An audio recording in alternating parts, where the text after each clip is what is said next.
lan akhire segep ibadah wonten ngersanipun Gusti Allah. Amin ya robbal alamin. Para bapak lan para ibu.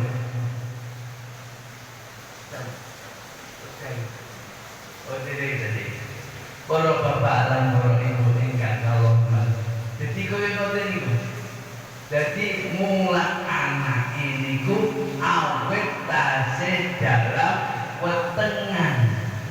Sik digandul karo ibu ini diulang. Tapi diulang apa, Pak? Yo diulang senengane apa? Kok ibu seneng maca Quran? Yo bolak-balik digrumoni maca Quran. Lene ibu senengane nyanyi, yo bolak-balik digrumoni nyanyi. Akhirnya pinter. Jadi kula panjenengan niku tergantung wong tuane anak niki dadi apik lan boten sangka wong tuane dhisik. Insyaallah sangka yang sepuh sae yo dadi anak sing sae.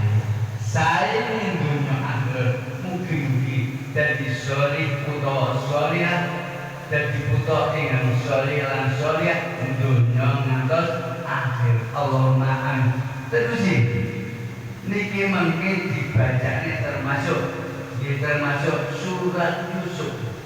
Upama besok didadekno bocah lanang gantengi pengertiane ben kaya Nabi Yusuf. Diwacane surat Maryam.